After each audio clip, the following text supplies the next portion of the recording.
Welcome to another edition of the Inspired Stories podcast, where leaders share their experiences so we can learn from their successes and be inspired by how they've overcome adversity. My name is Anthony Codaspoti, and today's guest is Ryan Donovan. Ryan serves as managing partner at Ian's Pizza Milwaukee, a business specializing in local craft quality pizza made from fresh ingredients. Ian's Pizza was founded in 2001 in Madison, Wisconsin, and has grown by focusing on community-driven values and creative flavors like their famous mac and cheese pizza. They now have multiple locations in Madison and Milwaukee, each devoted to high-quality pizza and neighborhood involvement. They offer delivery, carry-out, and curbside service, making it easy for customers to enjoy their unique slices. Ian's Pizza is recognized for its commitment to local collaboration and initiatives that support nonprofits through fundraisers and donations. Under Ryan's leadership, the Milwaukee location continues to emphasize friendly service, operational excellence, and strong ties to nearby events.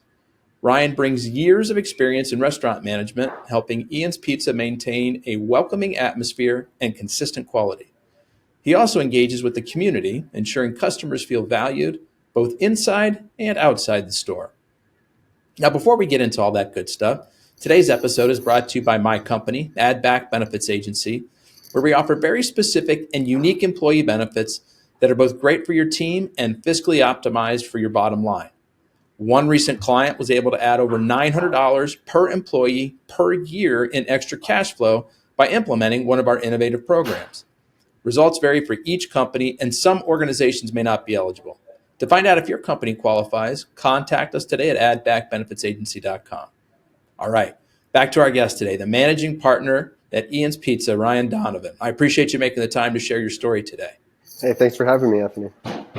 So every story has a beginning, Ryan. What sparked your journey in the industry, and what moments along the way made you realize this was your calling?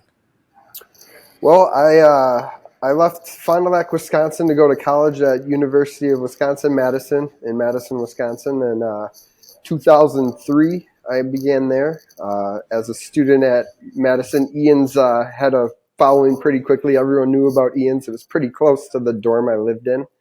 Come my sophomore year, I lived a block away. There was a hiring sign on the door, and I decided it was toward the end of my sophomore year, actually, because it was going into summer, and I was looking for a summer job to kind of coincide with the part-time gig I had, which was calling alumni and asking for donations. Kind of like telemarketing, but you're not even selling anything. So sometimes you'd have great conversations, but for the most part, it was a lot of hang-ups, and a lot of people like, don't bother me. So I was like, this pizza thing, like as soon as I started working there, at first I thought, it would just be a summer job. And within a month of that summer, I realized actually, like, you know what, when school starts back up, I'm not going to be doing this calling alumni asking for donations thing. I'm going to be sticking with Ian's Pizza. I enjoyed it's working with fellow employees, like meeting people that I probably wouldn't have met at Madison, being such a huge campus. It's really a tight-knit staff at that time with the single location. And just the different challenges in any day. You'd have great customers, you'd have the challenging customers. And I really enjoyed that aspect. And just like every day was slightly different, very fast paced. So it never felt like sitting there watching the clock waiting for time to go by, because it was like, especially on a busy night, when you're delivering, it was just like that excitement of like, oh, another delivery, going to make more money. Like usually people are tipping. That's how you made your money as a delivery driver. Ian's provided a car at the time too, which helped because I didn't have a car in college. So it was like we were able to use their vehicle, go deliver their pizzas, make pretty good money in tips, and had a pretty good time while doing it. And so as my college years went, that was 2005. So the company was just celebrating their 4-year anniversary a few months after I started. And yeah, I began the passion in the food industry. I even remember the first time, like in my interview, they kind of had that comment of like, hey, we're trying to grow as a company. Would you ever have that interest? And I was like, yeah. I remember telling my parents after the interview, like, yeah, maybe I could end up being in the pizza business someday. And I think they kind of laughed because at the time I had zero experience in this idea to be in a pizza business. Like what, like where did that come from, right? But it was just like it kind of got planted in that interview. And I think within the first year of working there, it really started to like settle in. Like this could be something I could continue to pursue. So I mean, fast forward, I think that was 05. Like I said, I graduated college in 08, and by January 1st of 2010, I was opening the store in Milwaukee, Wisconsin. And so you're an owner in the Milwaukee store? Yes, so I'm a managing partner. So basically, I'm like the owner that makes all the decisions. A lot of the other owners are just investors. Some are actually my really good friends that are currently working with me here in Milwaukee as well. So again, obviously, they're very much hands-on in the decision-making process. But even people that aren't owners, like my managers at every store, I don't tend to make any decision without consulting them, getting their opinions. It's really put the minds together and then kind of go from there on path forward. So everyone that's involved with the company does have some say, but when it comes to ownership, there's a few owners that are more just silent partners in the background. And so what was it like opening your first store? Opening the first store was an experience. So when I started with Ian's in Madison, we only had one location. I was part of the hired group like a month or so before we were opening our second location on State Street. So I kind of had that experience of being involved in a very startup of a store, the struggles that a new store has. Even when you have an established brand in an area, you still have to have people realize like, oh, we're here now, and establish those like trends of like, oh, let's go to that one versus that one sort of situation. So I had a little bit of that experience of opening a store, but going to Milwaukee and being at a manager level was quite a bit more than just a general front of house employee. And yeah, it was moving to Milwaukee toward the end of December of 2009. I think about 5-6 days of very much hands-on in the store, trying to get everything together, getting all our final inspections and permits and things all in line so we could open those doors, because our goal was always to open on like January 1st or like New Year's Eve that night at like midnight when the ball is dropped. We're going to open our doors to the customer. And, even that, leading up to that day, I think it was 2-3 18-hour days in a row, just trying to get everything in line that morning. I mean, we were signed off for the permits at like 4 p.m. that New Year's Eve, I think, for one of our final like things that we need to get Coming signed right off down on to the wire. To get it. Yeah, like at the City Hall licensing building, getting the piece of paper in hand that we needed from after that last sign off from the building inspector, code inspector. I think he was actually involved with like the health department. Even was like the final like sign off person. So you guys have a total of 6 locations now, 3 each in Milwaukee and Madison? Yeah, brick and mortar wise, we have 3 locations in Milwaukee, 3 locations in Madison. Actually, both Milwaukee and Madison, we kind of opened our third locations within like a month apart in 2019. So, it's definitely those thoughts of number 4 even. But here in Milwaukee, we've definitely made more of the approach of offsite events and things, like getting into a professional baseball stadium here in town. I sometimes have to be kind of careful on what we say because we're not partners technically. But we are in there again this year. We are also in other like the Panther Arena, where people like the Milwaukee Wave, which is a professional indoor soccer team, the Admirals, which is ACH, so it's like a step below the NHL. They're actually a farm team for the Nashville Predators. As well as like UW-Milwaukee basketball plays their concerts and things. And then Summerfest, like that was a really big ad 2 years ago.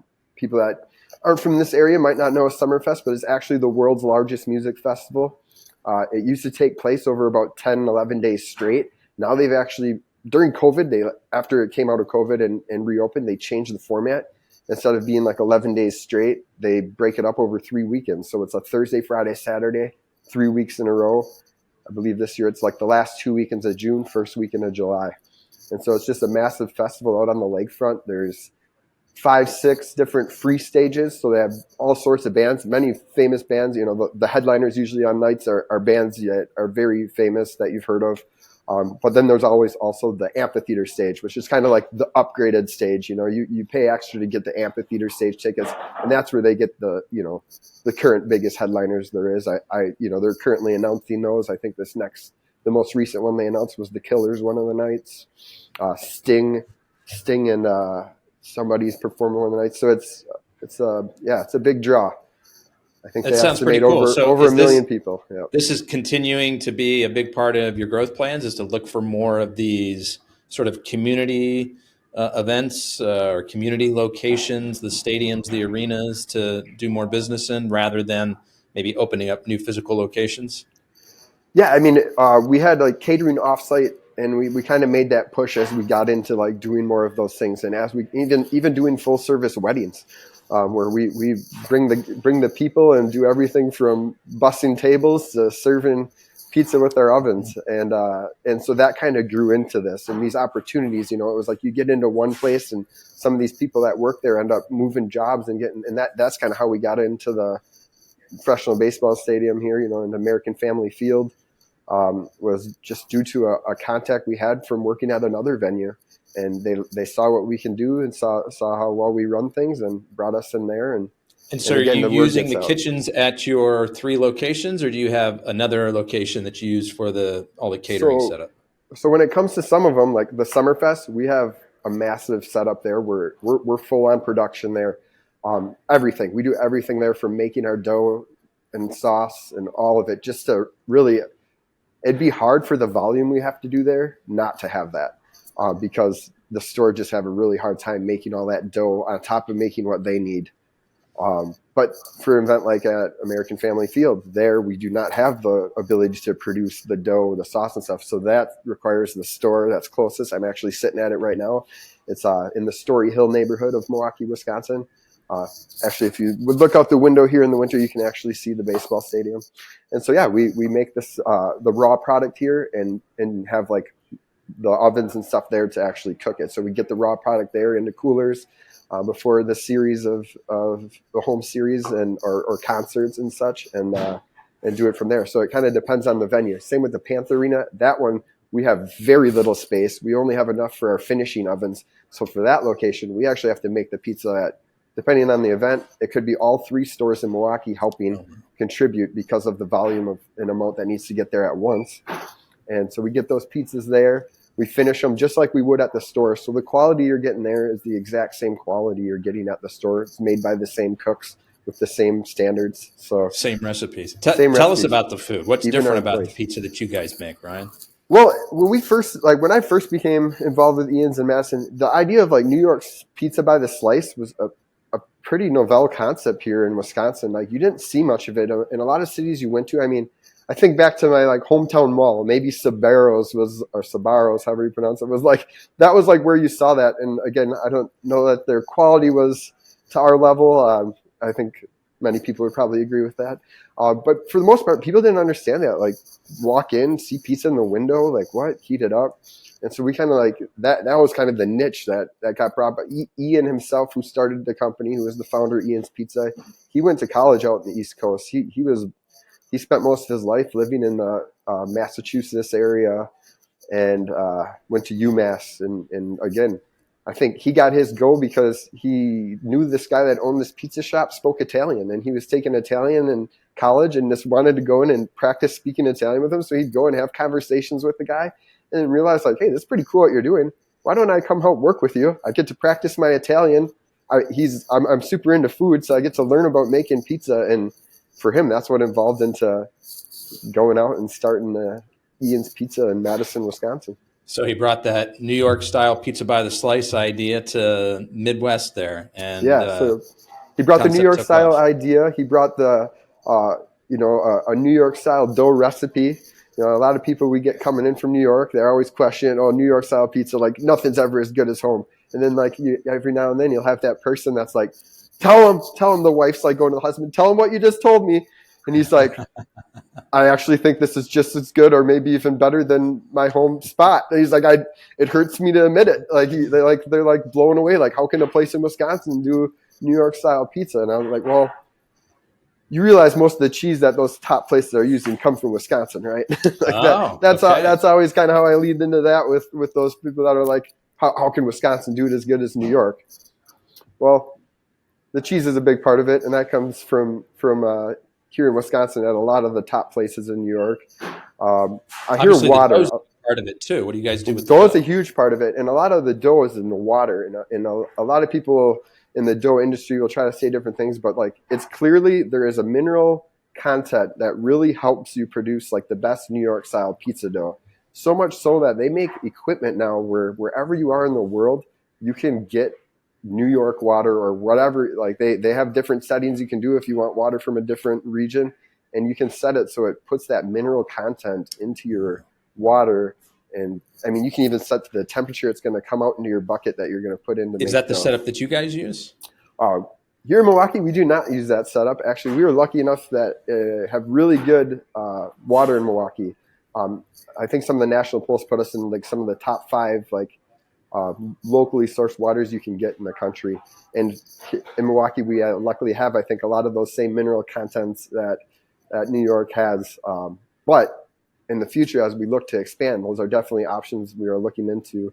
When we built some of our stores, built out, it really requires space. And some of my places here in Milwaukee, I just don't know that we would have had that space or maybe even the resources when we were originally opening our stores to get that equipment. Some of it didn't even exist till I didn't even know about it necessarily till more recently as well. So I think as the future goes, looking at other areas, those will definitely be thoughts of like, how do we keep our product consistent? Well, if we get this system, we can mimic our water here in Milwaukee or mimic our water in Madison. So, Ryan, thinking about post-COVID, I'm curious to hear maybe percentage breakdown of what your business looks like. Dine in, carry out, and offsite. And maybe you think about it in different categories.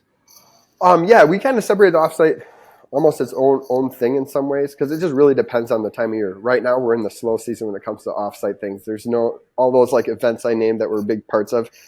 Not a lot of those happening outside of the Panther Arena and those hockey games, indoor soccer games, basketball games.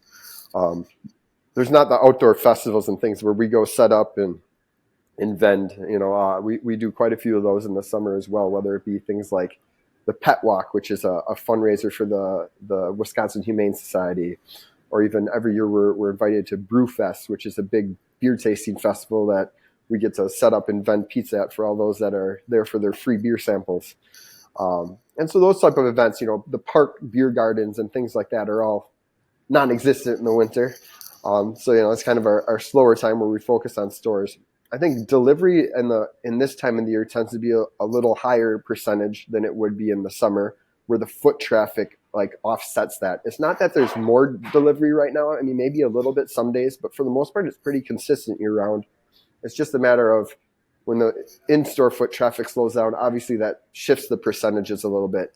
When you hit the slower months, sales are lower. I mean, we just are getting through our slowest time of the year. December, January, and then coming up February are always the 3 slowest months for us. March, it always starts to pick up. You got events like St. Patrick's Day that get a lot of people out. And the way they do it here in Milwaukee, there tends to be like numerous weekends of celebration. There's like the weekend of the parade. This one outfit tends to organize a bar crawl that's like 2 weekends before St. Patrick's Day. Then there's St. Patrick's Day itself that tends to draw a lot of people. So March tends to be where we start wrapping up and seeing that like, all right, we're picking up into like the busier season. Then April hits, weather's getting warmer, things pick up, foot traffic. You guys know how to stretch out those holidays there in Milwaukee, don't you? Oh, yeah. I would mileage. say like the bar district by a lot of our stores definitely appreciates it too. So, why do people go nuts for your signature mac and cheese pizza? What's the big deal here? I hate to say it. I think the mac and cheese on my end is somewhat overrated. I think we have a lot of slices that are actually better than the mac and cheese, but I think we were one of the originals. Like I look back to when I first started, you'd see these executives from other companies coming through, and you knew they were because they were wearing their button-up polos with the company's logo on them. And then all of a sudden, a month later, what do you know? They have mac and cheese on their menu too. And, then people are trying it. Like, we like yours so much better. I've tried mac and cheese pizza here and mac and cheese pizza there, and I like Ian's the best. And, I think some of it's just a mindset you come into. Like when you're with your friends having a good time and you come in and eat something, it often will taste better than if you're in a bad mood. You could eat that exact same product, but like the mood can change your experience of that food. And I think a lot of times people are coming to Ian's in great spirits after a fun night out or a fun event they just did, whether it's, we tend to, our Madison's original store is right by the Kohl Center where a lot of events happen at UW-Madison. Our store here in town, we're right up from where the Bucks perform, and, a lot of foot traffic there. And, people are in that positive spirit and they come and have that food, and it just kind of goes hand in hand. It's like when you're having a positive experience and you eat something, it tends to even make that product you eat a better experience. And I think that helps a lot too. A lot of times it's hard for vegans to find good pizza options. What can they find at Ian's? Yeah, so that is one of the things here in Milwaukee, especially. I know our Madison stores do some of the vegan stuff as well, but Milwaukee, we were the big push behind that. And it started a few years after we opened, a couple of vegan people coming in, asking what we could do. And at that time, one of our locations was right across from a Whole Foods. They had some vegan cheese options we could get. They had some vegan meat options we could get. So we would actually go over there and be like, yeah, well, you know what? We'll try this out for you. We'll go get the cheese. Like if you're willing to, or bring it to us, bring us the products. We'll whip you up the pizza. And that slowly turned into us sourcing those ingredients. I would say when it comes to our product and changes, the vegans seen the most change from like what we were serving on day one doing vegan pizza to what we're serving today is leaps and bounds different. But even the products available, like the vegan following the the false meat, the different meat options they have now, the fox meats, as I would say. The different cheese options even they have, obviously vegan cheese, it's not actually cheese. And it's really helped us be able to try to get as close to our non-vegan product with vegan ingredients as we can. And vegans notice that. Like almost every vegan that comes in, reviews we get from vegans are just like by far some of the best vegan pizza I've ever had.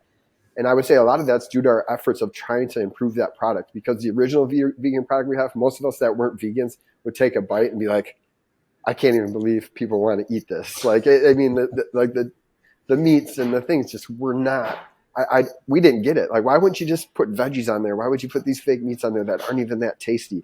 But now it's like some of these meats, it's like we do a gyro. It's like hard to tell the difference between our vegan gyro and our regular gyro, except the texture still isn't quite 100% the same with the vegan cheese and to real cheese. But for the most That's part, saying something. Tell me about some of the other flavor innovations that you guys have done, and where do the ideas come from? I mean, the ideas a lot of times come from employees. We have our own commissary kitchen based on the Madison area. So like they do a lot of the main raw prep for ingredients just to keep everything consistent between stores. When it comes to like different meats that need to be cooked and things like that, creating a sausage that is our own proprietary sausage ingredients and such. But I would say it's like the never-ending innovation of trying to produce better products. Even some of the slices we've done for many years, we've tried to make changes and tweaks to make them better, improve the quality. I think most recently, some of us, even like our chicken, we used to do more of this kind of like chunk chicken, and now we found like the sliced version is just so much better. It creates like a more moist and tender chicken finish than what we had before. Better covering of the pizza and just little things like that, just little tweaks over the years, trying to never just coast along with exactly what we were doing, but trying to improve. One thing that's never changed really is our dough.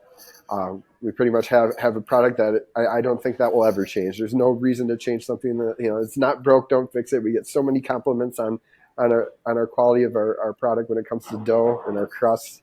And, that's kind of one of those that it won't be touched probably ever. But some of the other things, like I said, improving ingredients we're using even. Over the years, we've experimented with different mozzarellas. I mean, one time I believe we spent over a year just constantly when we were in company-wide meetings in Madison once a month, sampling. And finally we got to the point where like when they brought it in blind from the cheese we were using to the cheese we weren't, it was like, well, this one melts a little better. I can't tell anything different in taste. Like none of us could even tell which one was different other than sometimes by the melt in other pieces. So, making little changes like that to try to even just improve 1%, 1% tweak. You turn the dials and we turn the dials. We have kind of the leader of our commissary kitchen. Her name's Alicia. She often helps come up with some of the new recipes with ideas from employees. Even some employees will come up like, hey, I had this idea for a creation, and they might experiment at home, bring some stuff in, and like we try some experimenting at the store for, to kind of dial it in a little bit, and then we kind of send it off to her. Hey, we have this idea for a slice. Like, and since where they'll be doing the main production of it, she might make some more tweaks to it and her team, and then they bring it to like at least once a quarter we have like our Wisconsin food meeting where we get everyone together from all the different stores, all the managers at the food level, and sample things that are either going to be like the next creations to come out or hey, offer pointers on like how to tweak them a little bit before we're releasing them. And so where we really get to have that experimentation is we have biweekly specials. So every single Tuesday, a new special starts that runs for 2 weeks.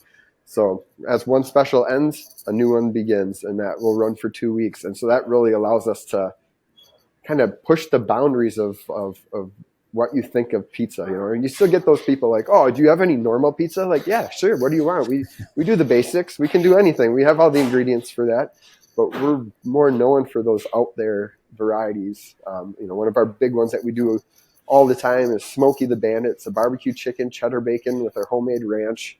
And again, that's just a head turner. Well, and that's got to be fun for the customers too. If they know that every couple of weeks there's going to be something new that's on special.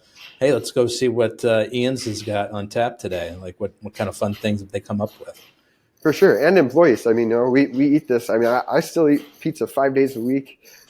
And I never get sick of it, because as soon as you like would think you might get tired of a slice, well, I'm not eating that one slice all the time. Today I might feel like a pepperoni. Tomorrow I might feel like a 4 cheese. A lot of times I'm trying the specials because they're only around for such a little bit of time. And a lot of times the specials are ones where I'm like, oh, I love this slice. I'll be eating it for 5 days straight because it's only going to be around for 2 weeks. Ryan, you're still a pretty young guy, but you've achieved a level of success that, a lot of people would aspire to. What do you feel are some key decisions or actions that have helped you get to this point? I think part of it is like, even hearing that, I don't feel that way. I've always had that drive. I can attribute it to my parents. My father and mother were very good at instilling a work ethic on me, especially my dad, seeing his work ethic my whole life and just kind of always having that structure. And, I attribute a lot, to that. At a young age, I was helping my dad. I think a lot of young boys are there watching their dad do stuff and wanting to help. And he was very part of my life and teaching me those things and encouraging me to pick up a wrench or whatever it was, helping him on all the things. And even to this, it's made me more of a handyman in the industry that I'm in a small business like this. I'm sure anyone watching this that runs their own small business, especially restaurants, can attribute to, especially when you're a small shop, you got to learn to do a lot of things on your own, because otherwise you're going to have expenses that just get out of control sometimes.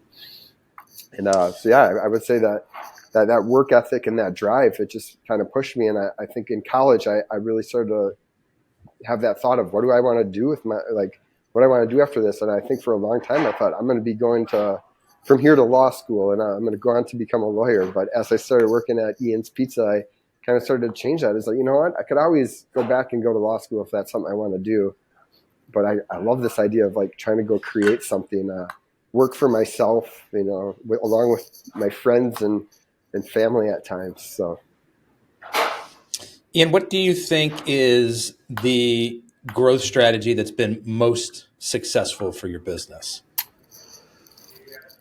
I think a big success of our growth has been like the growth from within, and really getting people to realize that you go work at a job. I think a lot of people go work at a restaurant and you think of we consider ourselves fast casual. So not quite fast food, but close to it. And I think most people would get a job there don't expect to be like, oh, I'm going to get a job here and like stick with this for the rest of my life, possibly. And I think that's one of the things as a company we really try to inherit. Like, hey, you come in at the ground level. We're looking for you to do this and nothing more. But if you want more, like, we're here to teach you more. We're here to get you more in it. And if you want to someday own an Ian's Pizza and operate an Ian's Pizza in a different territory, hey, maybe it even might be in this territory as we expand. Like, we'd like to make that option available. But again, it takes time, it takes effort, and it takes an individual that's willing to make some sacrifices. Talk more about that option for employees to potentially become owners, partners. Well, yeah, I mean, I'm standing here right in front of you as a managing partner. I started as a general front of house employee / delivery driver in Madison, Wisconsin. I did that for 3+ years before I even stepped up to a supervisor level role. Now, I may have behaved like a supervisor prior to having the label, but yeah, I was 3-4 years just a general employee and realized, hey, this could be like a step forward. As I graduated college, I stepped more into a leadership role. Around the same time, it was kind of a transition. Graduating and leadership were kind of in the same, I would say, semester or year of college. And then I kind of had that year of trying to develop myself as much as I could to go on to Milwaukee to open a store as we were getting our location, scouting, doing a build out. Luckily, was able to bring some people from Madison with me who had who were already going to be making the move to Milwaukee due to different dynamics, whether it be their significant others or wives going to medical school here. There was a couple of guys that came with me, or people that were just also looking to kind of take that step up from Madison into like a higher level role from what they were doing there, and wanted to make the move and make the change. And so is this something that you talk to employees about as they're coming in for the first time? Like, hey, here's sort of a carrot out here. This might be a possibility down the road. Yeah, we try to address that regularly with our employees. Again, I try not to think of it as dangling a carrot, but in a way that you're right. That is kind of how it is when you hear that Well, this they just could be let an them know that the opportunity. possibility exists. No, Yeah. for sure. And that, it is what it. That is kind of what it is. And yes, we definitely are trying to get that vision out there to our employees. We have our 2030 vision that is on our website that anyone can see. We had that posted for our employees down in break rooms and for people to read and see, and really kind of try to plant that seed of like, hey, if this is something you could see yourself doing long term and want to be more involved, want to make it something where you could really build a career off of it, support a family off of it, like we're here to make that happen.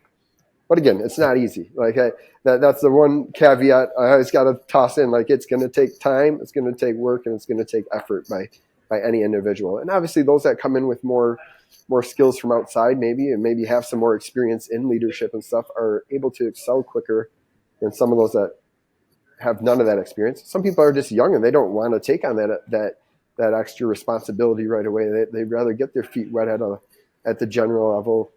But I feel like most employees that stick around tend to start having that, like, hey, yeah, I'd like to step up more into a leadership role. I'd like to, it usually starts with stepping into a shift lead or learning to cook, from being a basic front of house employee. And then it kind of it can go up from there.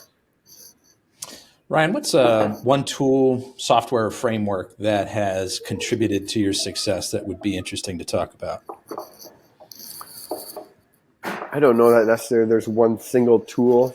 I think when it comes to organization and stuff, Google has a lot of tools that really help us in our business. We very much operate off of Google Hangouts, our Google Meets, Google Document, like our server, all that is Google based. So employees need to try to make a new template for something and link it up into our meeting docs and our agendas for different levels, whether it be a manager meeting, a shift lead meeting, or an all staff meeting, or even up to like the board level and meetings there.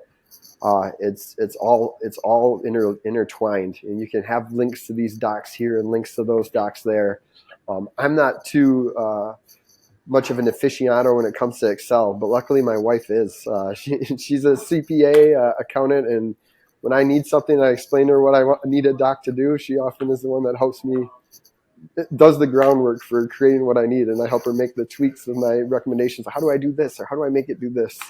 And really create those things that help control tracking and just follow up with employees and how things are going, even to like the offsite things we do. Trying to predict how many pizzas we need to get there for an event. It really helps having the data points and be able to plug in. All right, they're estimating 7,000 people tonight. Put in 7,000, and it kind of spits out, here's ideally the pizzas you bring and the amounts of them you bring to help reduce waste.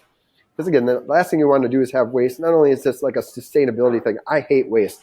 I'd rather, the companies that throw their extra products in the trash because they don't want employees to possibly steal or make extra to take home. Like that, just like, for our company, that's just like, why would you do that? Like, try to do some good with it. If anything, try to get it to a food bank. But we're always on the thing of, I'd rather have that pizza go in a belly than the trash any day. And so we do a lot here in Milwaukee with taking those slices when we do offsite events, especially, or where we have, it's sometimes harder to judge what the volume is going to be. And when we have extra, we're stopping by the Milwaukee Rescue Mission that we've had a really good partnership with, and dropping those pizzas off to them to help serve to the people that are staying there. And I know more recently, it sounds like their attendance, or the people that are residing there on any given night, has increased dramatically. Again, I don't know what all the reasons are for that. Some of the landscapes and more homeless population, maybe more seeking the help or are finding help than in the past. This time of year, especially, it's cold. We're in Wisconsin. we don't have much snow this year, but we have had the bitter cold, and I think that also helps really drive some of those with homeless issues into the warming shelters, into these places where they can have a safe, warm night to sleep. Coming up here is Pizza Across America. So National Pizza Day is February 9th.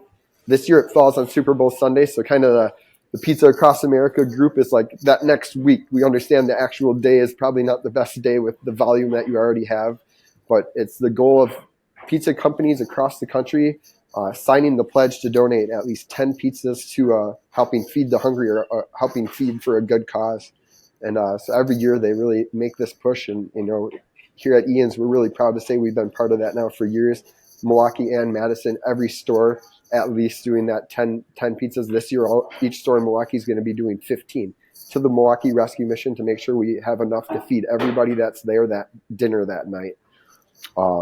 And I think those type of initiatives are like what really kind of set us apart from other companies. In any given month, we have a donation doc online through our website. People can, put into, hey, I'm looking for a donation for this. And a lot of times it's like fundraisers and us giving out gift cards to like add to a basket, or it's we give a gift card with a shirt and some different items. Just kind of have that Ian's Pizza basket to raise money for whatever different funds that they're going for, from childhood leukemia or cancer initiatives to helping get people off the streets. And some things are even beyond those when it comes to organizations and fundraising. It can be organizations like Big Brothers, Big Sisters, and things like that we love to get involved with community things. I mean, that's a lot of different things that you've just rattled off there. And I think it's great, like that level of community involvement. When it feels good to do, it's the right thing to do. But people in the community, they notice those things, right? They notice, it goes a long ways towards building your brand. It does, and it creates that like people appreciation, especially with these organizations, and they getting the word out on that. Even year round right now, we sell churro and puppy chow, and it's, to me, a lot of people don't know what that is. Like puppy chow is like the peanut butter chocolate Chex Mix covered in powdered sugar. And I think some places people call it Mud Buddies, and some people are like, I've never even heard of this. It is not for dogs, obviously. It has chocolate in it. But that is non-vegan product. And like you mentioned earlier, we have quite a vegan following. So at one point we're like, hey, we have this puppy chow as like our dessert option. We need like a vegan version or something. And an employee at the time and his brother were like, they took it upon themselves to create churro chow, which like a churro, a cinnamon sugar coated. It's like the puppy chow with the Chex, but a vegan version, because we don't use any animal products or any butter or things like that that would prevent the vegan from eating it. So we have the puppy chow and the churro chow options, and actually we donate 10% of all those sales to a local animal initiative. We kind of go quarterly, so it's like one quarter we might be doing the Wisconsin Humane Society. We're donating 10% of all proceeds from the chows, the churro and puppy chows, to that. Another one we did was called Rescue Gang here in Milwaukee. Again, another organization that, gets pets off the streets, or like helps people, get pets into families and homes. And so, it's different ones around here, Maddock and other ones we're constantly looking. And we tell people, hey, if you have one of these initiatives, let us know, because you could be on our next quarter of that donation. What is donation nights? So donation nights happen a little more few and far between. We've had some success and some negatives, but it's kind of the idea of like a business organization. Usually it's nonprofits looking to raise funds for X, Y, and Z initiatives that are usually all supporting initiatives that are for a betterment of the community. And they drive people into a store on a given night when it's going to be their like donation night. Maybe it's this certain time frame. Anybody that comes in whether it be with this flyer or mentions that they're here because of this donation night, certain percentage of those proceeds of that sale will go directly to that organization. Brian, growth often comes from some of our biggest challenges in life. What's a serious challenge that you have worked through, whether it's personal or professional? What was it like getting through that, and what did you learn coming through the other side? I apologize, Anthony. One moment. I just got to plug in. I just realized my battery's draining rapidly. No problem. Sorry about that.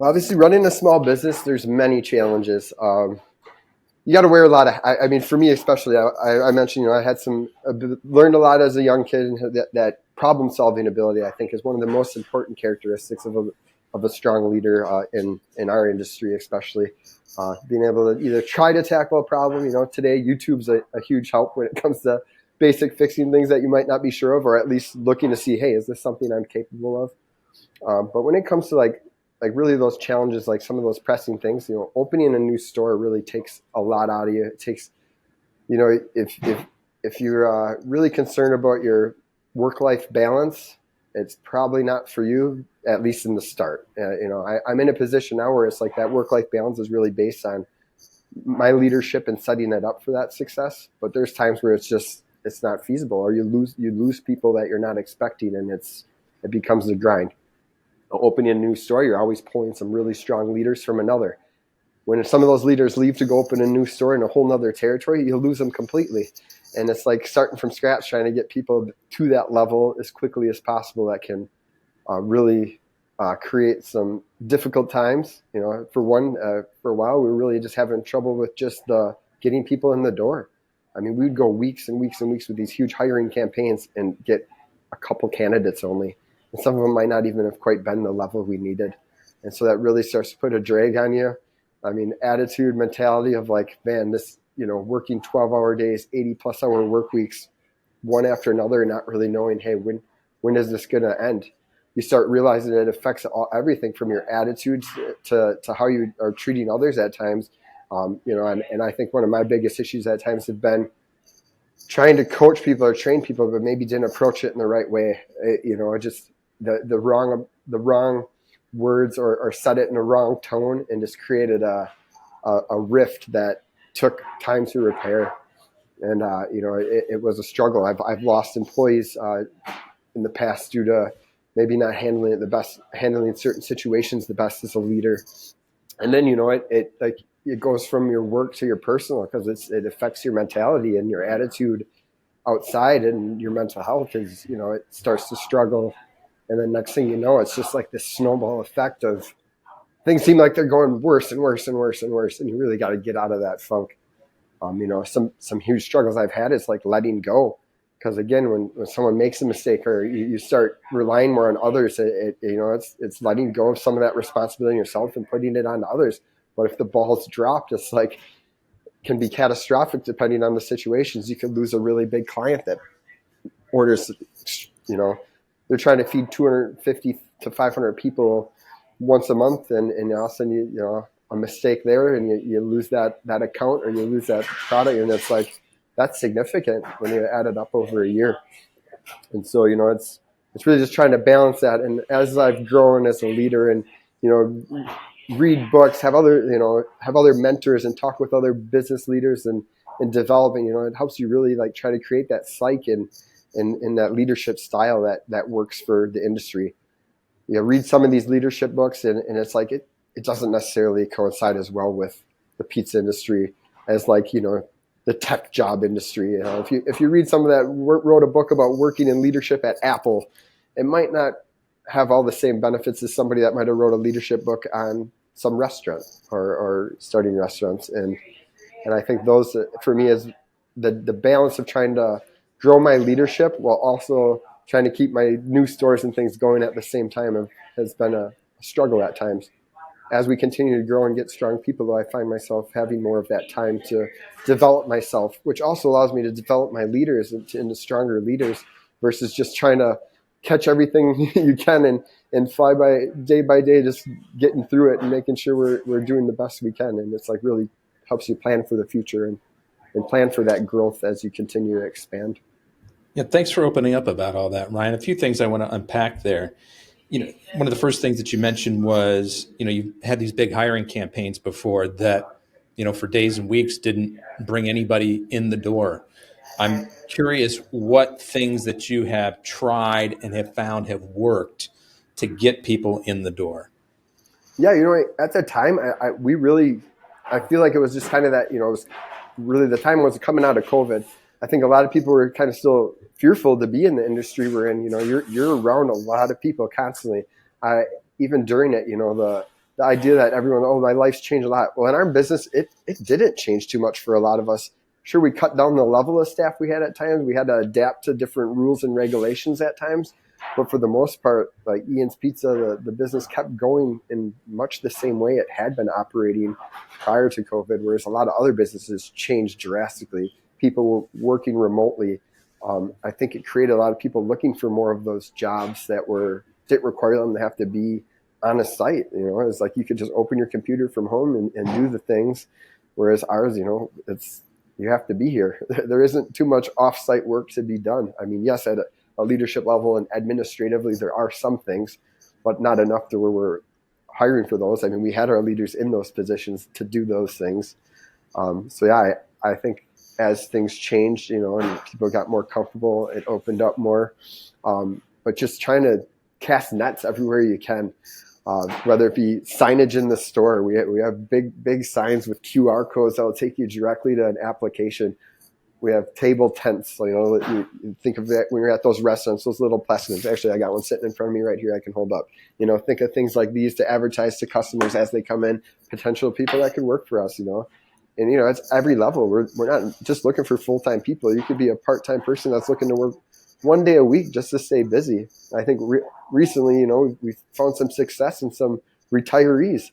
We're looking to like, hey, I've been retired and realizing I'm just kind of bored at home looking for something to do. One gentleman came back to be a delivery driver, part-time, few days a week. And he's like, I love this. This is great. And then, compared to the industry he was in, he's like, this is so much more relaxed and like people around are just so chill. And I was like, yeah, it's definitely different. I had a few experiences working in factories, and that's where he came from. He was a Harley engineer for 30 some years. So, hearing his stories and his work experience, it just like gives you these different perspectives too. And like I said, I had a couple summers working in factories, so I have a little bit of that experience as well. You mentioned that sometimes in the past you maybe approached an employee issue in the wrong way, maybe used the wrong tone of voice.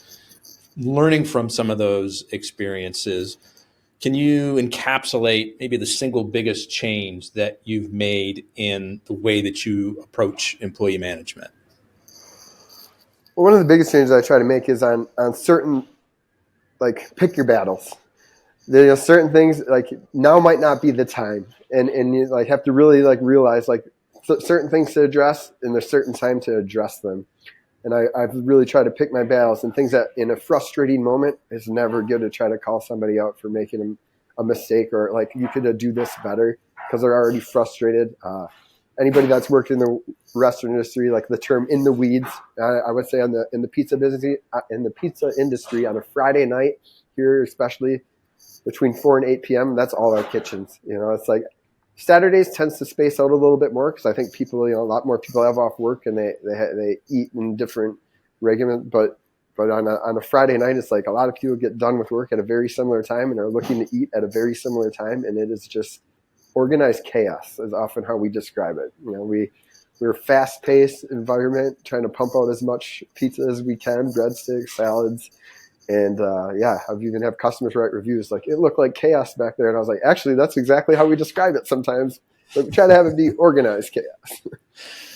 And I love what you said there about learning to pick your battles. That's something as a parent of two relatively young boys, 8 and 10, that I have to remind myself of on a regular basis. And I think children does help that. I didn't, obviously, as stepping in a leadership role originally, I didn't have kids. Now I have a 9-year-old daughter myself and a 3-year-old son. And it definitely, like, you kind of like go into that parent mode. Even my employees like joke, like someone was like, "You're such a dad." It's like, they like, again, to a lot of my employees, I like to you like mentioned, like I'm fairly young for what I'm doing. I just turned 40 last year.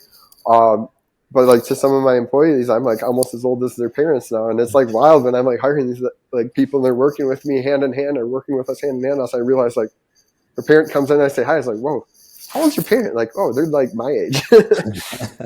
It's like, I am becoming the old man. It's like, this is how things used to be. Like you find yourself saying those things and you joked when your parents said it and whatever. And now it's like, I'm 40 years old, catching myself saying the same stuff. We all go through the cycle. Yep. Now your employees, they'll be in that era, before they know it as well. You mentioned something that I think doesn't get enough quote unquote airtime. You talked about, something bad happens and then something else bad happens and it cascades into, stuff at home. And, now it just feels like there's this downward spiral and you're just sort of stuck in it. And it feels like you can't get out. And I'm curious to hear when you found yourself in some of those really tough moments where it feels like there's no light at the end of the tunnel. Where do you go? Where have you gone to find a hand up, to find a little bit of help to kind of get out of that cycle? I've turned to friends, family, fellow leaders in the store. I feel like talking it out. A lot of people that go to therapists, and it's all about a lot of times just talking it out, hearing other people's perspectives, helping them help you compartmentalize the things that are happening and what can we deal with now? What can we get off the plate to start making things better? Reducing the hours. Multiple. I mean, there was times where I think I had 20 plus days in a row without a day off, and my shortest days were 7 hours, and my longest days were pushing 18. So those, you need to get that day off just to breathe, go to the beach, relax. Yeah. How do you find your peer groups? Because I think that's really important. I hear this from a lot of business owners. I know it's been helpful for myself in the past to be able to have other like-minded folks that you can have these sort of open conversations with and get support and advice. Yeah, over the years, I found a lot of people, they assume that oh, you're a business owner, all these other business owners around here. And it's honestly, that's not the case at all. Sometimes I don't know any of them, some of the businesses in some areas, or I kind of know their owner, a little friendly with them, hey, we chat, and some more than others. And I have more of those conversations. I found it at one of my stores downtown. There was a bar next door. They were running a bags league, cornhole. You might be familiar with it. And that league had a lot of fellow bar owners, restaurant owners that was their night, in the bags league. And I through them, I met them. I met other, friends of theirs that happened to be also a business owner. And you start meeting some of these people through events like that, or even the business improvement district at one of our stores, and we have meetings, and that's where I'll meet some of these other owners and start establishing some of these relationships where you call them out, hey, let's go grab a coffee or let's go grab a beer. I for one, not much of a coffee drinker, but when we're grabbing coffees, I'm more of the chai latte. But but yeah, you just start kind of establishing some of those relationships, and then when you have those issues, how did you ever run into this? You ever run into something like this? How did you handle it? And, you start hearing how they dealt with it. And, maybe you take a little piece of what they did and a little piece of what this other person did. And you kind of mesh together your own solution. Like you said, when you get in that downward spiral and you feel like the world's at the bottom, I mean, sometimes it's been but then all of a sudden I see the sales for that month. And it's instantly attitude improves because you see, wow, all that hard work was really worth it because we just did our best month ever in sales. Yeah. I'm thinking sales cures a lot last summer, correct. Yeah. When things are good and sales are looking great and profitability is looking great and you're able to give bonuses to your staff, it feels good and it really helps boost your morale and boost the mood and make you realize, hey, this is why we're doing this. Ryan, you mentioned that, if you were to read a book about, tech leadership, Apple or Microsoft or something may not be as helpful or as applicable to you. I'm curious from your perspective there where you sit, a particular book or a podcast or a course that you would recommend to other folks that's been really helpful for you. Well, recently I read a book, Your Restaurant Sucks. It's a pretty famous, I think it was a pretty famous book, bestseller when it's been out for a little bit. I can't think of the author offhand. I'd have to search. The book's probably in my backpack even right now. But there was a lot of great stuff that really just hit home in there because it was a restaurateur. The gentleman now does he does consulting and helps people that are maybe hitting a wall or trying to figure out how to do stuff better in their business. But his book really hit home to our industry because it's exactly what it is. It's the restaurant, and situations he brings up and deal with it. And I felt like he didn't try to drag stuff out in his description on things. He really in your face. I mean, this guy is an ex-military I think he was a special forces guy before he got into restaurants. I think he had some restaurant experience, went to special forces, went back sort of situation. But really good book if you're in the restaurant industry. Another really good book I read, I think that could kind of coincide in any industry, is Atomic Habits. Kind of that James idea Clear. of, I'm sure maybe you read it. You read it yourself? I have. Great Yeah. book. What was the author? That was James Clear is his name. or He's James Clear. actually from the same area I am here. I know him a little bit. Oh, okay. He's a good guy. Well, excellent book. Yeah. I that one hit home with me because personally, like that is a lot of the things they've done. I found myself doing to improve my leadership over time. Avoiding things like procrastination and things with a lot of the little tips that he gives, and like making these little changes in your life that will grow and grow and grow if you stick with them. I really found that book to be one. That one and that Your Restaurant Sucks are two that for new leaders I recommend right away. Hey, when you have time, read these books. And even with our So Your leaders, Restaurant Sucks, the author is Donald Burns. Donovan, And I'm thank you. curious if you're familiar with a book called Unreasonable Hospitality. I actually had one of my guests send it to me. Unreasonable Hospitality. I have no. I'm gonna have to put that on my make list. a note of that one. The author is, I'll find it here in a second. But the guest who sent it to me is not even in the restaurant industry, but it's sort of written from that perspective. The author is Will Guidera. So highly recommend that one as well. Unreasonable Hospitality. I'll have to check that out because that is one thing I've been trying to do more of, is trying to develop myself as a better leader with other things than just doing it and talking with other people I know, but actually reading some of these books and seeing them. And to the comment I made, it's not that the person that worked at Apple or whatever, different tech industries that writes this book, it's not that they don't have great things to say for leadership, because I think there is great points to be taken out of most leadership books I've written. I've just found that some of the stuff they really focus on doesn't necessarily coincide with our industry as well as there's not always others. That crossover applications. Yeah. Ryan, I've just got one more question for you, but before I ask it, I want to do two things. For everyone listening today, I know that you love today's content because Ryan's been a great guest. Hit the like, follow, subscribe, share button on your favorite podcast app so you make sure to get more of these great episodes. I'm also going to let you know the best way to get in touch with Ryan if you're interested. We've got his email address, ryan@ianspizza.com. You can also look for them on social media, Ian's Pizza Milwaukee on Facebook, and Ian's Pizza MKE on Instagram and Blue Sky. So last question for you, Ryan. As you look to the future, what exciting changes do you see coming either for your industry as a whole or in particular for your business? Well, there's the industry as a whole. There's always these technological changes that are making things just more and more efficient in some ways. And I think some of that is just like the idea of like a decade from now, we might not need our own delivery drivers to be out on their own. You might have drones that are able to deliver this stuff for you and things like that. It just always blows our minds. You see these pizza robots and things that can work in kitchens and help expedite things probably quicker and more efficiently at times than if you had to constantly rely on getting those employees in the door and training them and things like that. So, I mean, it's hard to say, like, who knows where the industry could go in the future. I think more automation is probably going to end up being something that does happen, whether it be we have cars that can deliver pizzas for us sort of situations and things like that. As far as like the actual products we use and stuff, even when you go to these like International Pizza Expo, like getting demos and you see the new equipment coming out, they're always trying to make things better and more efficient. We do everything by hand.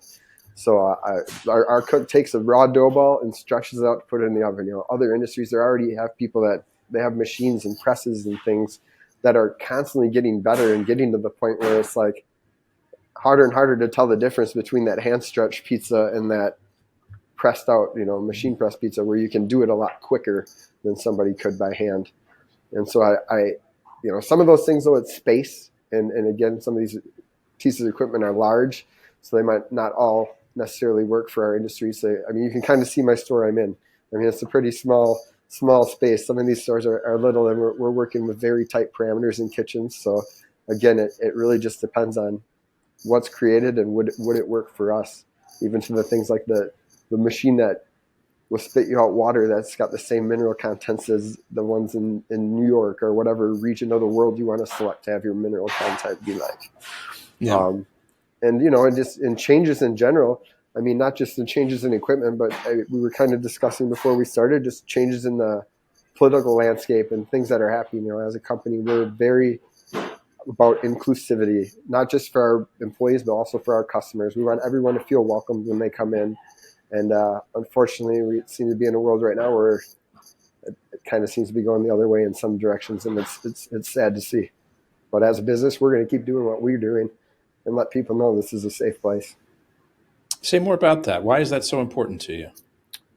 Well, I think I kind of went on it earlier is, your attitude when you go into somewhere, especially when it comes to food, can play a huge role in your experience of that food. And somebody might eat the same food in a bad mood, and it might not be nearly as good as if they ate that same food in a good mood. And so, when someone comes into a business, especially a restaurant, I feel like you should feel welcome. You should feel accepted. You shouldn't feel like I'm going to be an outcast here, or it's okay for people to discriminate against me here. And I also feel like the laws and regulations in a city, state, country should affect that accordingly as well. Like, everyone's a person and everybody should be treated equally. I think that's something we learned in grade school, kindergarten. I mean, as a young child, that's a fundamental thing you've got instilled in you, yet doesn't seem to necessarily be the case right now. What a better way to convey the warm, welcoming environment that you'd experience inside in Ian's Pizza. Ryan, any plans on the table right now for more physical locations? I don't know if there's anything I can say officially. I know Madison, a Madison store might be close. A fourth, not in Madison, but in the Madison area, is some of the big talks I've been hearing recently. Here in Milwaukee, I think we're probably a couple years away from our fourth location. That would probably also be in more of a suburb region of Milwaukee, a bordering city. Given our Madison connection, probably heading more west from where we currently are. Obviously, we have Lake Michigan on the east. There's nowhere to go there. Well, it's going to be exciting to follow what's to come for you guys. Ryan, I want to be the first one to thank you for sharing both your time and your story with us today. I really appreciate it. Well, thanks for having me, Anthony. Folks, that's a wrap on another episode of the Inspired Stories podcast. Thanks for learning with us today.